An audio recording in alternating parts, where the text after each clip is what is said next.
Hey friends, welcome back to my channel. I'm Joe, and today I'm making a review on Psychology of Money written by Morgan Housel. And we'll be focusing on the attitudes toward money, and that includes getting money, spending money, and protecting money. If you're interested to get some quick lessons from Psychology of Money, I would suggest you stay until the very end of this video. And now, let's get started. The book Psychology of Money consists of mini lessons and life examples that go over the actual meaning of wealth, luck, greed, and laziness toward earning money. Everyone has different views toward money, and the way people earn and spend money is also different. Also, we must understand that everyone has contrasting attitudes toward money based on their financial situations. Secondly, Morgan states that being wealthy is somewhat related to luck. Whatever you earn is somewhat related to luck along with your skills. I know it sounds insulting if you go and tell to some successful people that you meet in the conference that they got successful and wealthy and they got to where they are just because they are lucky. Because no one would actually like to be called lucky when they actually work for their success. However, the author stressed that there is a certain degree of luck in whatever success out there. Let me know in the comment below if you agreed with author's statement. He also mentions that we need to stop being so hard on ourselves while comparing with other highly successful people. I agree with his opinion. It's because we need to focus on our own journey. Next, the author also mentions this interesting opinion. We need to stop underestimating luck and timing because certain people get lucky in their lives. In this book, he gives an example of Bill Gates. He is smart, successful, and intelligent, no doubt about that. But it was also his luck that he went to one of the high schools that had computers. Fun fact, computers were so expensive at that time, and only a few of the high schools were able to afford them. And that is how Bill learns about coding and develop his business ideas. Another lesson that I learned from this book is that we as human beings tend to keep pushing ourselves to a higher level of success when we achieve our current goals.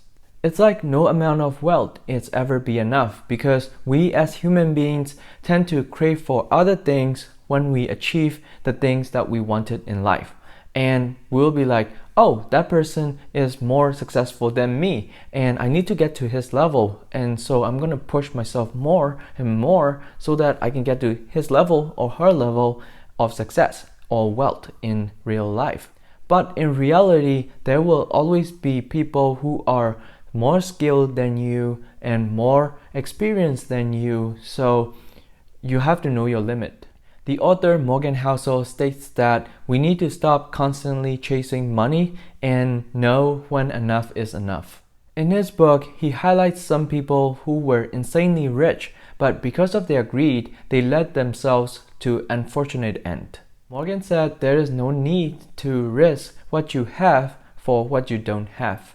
This explains that we need to have an answer when enough is enough. And now let's move on towards getting money. And the one thing that is certain in investing is the compound effect, and you need to understand how it works. Let's say you are investing in an investment vehicle with $1,000, and that investment vehicle generates 10% interest every year. So at the end of the year, your investment will become $1,100 because you're getting 10% on your investment. For example, let's say you invest your $1,000 in an investment vehicle that grows at 10% interest per year. So at the end of the year, your $1,000 will become $1,100 with 10% interest. In the second year, you will continue to invest in that investment vehicle with another 10% interest. Then your $1,100, the new amount, will become $1,210 at the end of second year. That's how compound interest works. But you need to understand that the rate of growth in the beginning is like very negligible, but once it gains momentum, then it's going to grow at an exponential growth. and that's how you can grow your portfolio at an exponential rate. But you have to be patient to be able to see the compound effect taking over your portfolio. In the book, Morgan mentions about Warren Buffett, who started investing at the age of 10. By the age of 30, he already had accumulated $1 million in investments. But he did not stop right there. He kept on investing more money, and that's how his wealth is compounding at an exponential growth. Morgan mentions that more than half of Warren Buffett's wealth came from compounding, or the compound effect. Another interesting point Morgan mentioned is that some people think they only need to save when they need to buy something or when they have a need to save up for. So let's say they want to save up for a house, or they want to save up for a car, they want to save up for an electronics item and stuff like that. However, Morgan emphasized that it is important to save your money whether you need the money or not. The more money you save, the faster you will fulfill your financial goals. He even said that building wealth is more related to saving rather than investing. And saving is our income minus our ego. It is because we can start saving when we stop spending because of our ego. The next lesson Morgan talks about is to not make mistakes when building wealth. In investments, losing money is a lot worse than not making any money. What he said makes sense because I can relate his saying with Warren Buffett's rule of investing: never lose money. It is important to minimize the rooms for mistakes, and that's the only way how you can increase your profits from investments. Now let's move on to spending money. In this book, Morgan advised us to buy freedom through money. Fancy things are not the only beneficial part about money. At some point in life, money stops buying you happiness because as long as you keep wishing on more and more things, and along the way you lose the satisfaction from those things because of the money. So yeah, money should be used to buy us freedom instead of spending money on luxury items which we don't use quite often.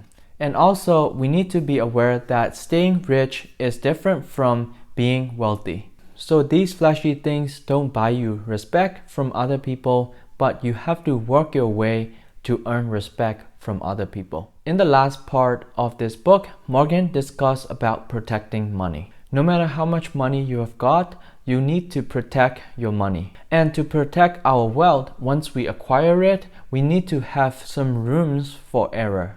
For example, we can't control the returns from the stock market, and therefore we should have plans when the market goes negative. It is also important to be mentally prepared for such situations.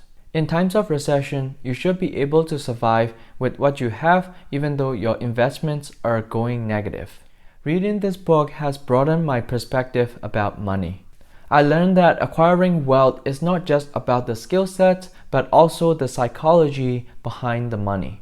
We need to understand how compound effect works in our portfolio, and we should not just keep saving our money, but we also must invest some of our savings in the investment vehicles that we believed in so that we can compound our net worth. We should let our money work as hard as we work for it. Let's work on acquiring financial freedom. That's all for now. I hope you get a ton of value out of this video, and this book is a must read if you are planning to read some personal finance books. And comment down below if you have read this book and learned some lessons out of this book. I would love to know what lesson you learned from this book, Psychology of Money by Morgan Housel. If this video adds value to you, drop a like down below, and also subscribe my channel for more videos just like this. I make videos on personal finance, investing, and entrepreneurship, and lifestyle videos. So if you are interested in one of those topics, make sure you subscribe my channel down below, and also hit that notification bell for more updates just like this. And thank you for watching, and I'll see you in the next video.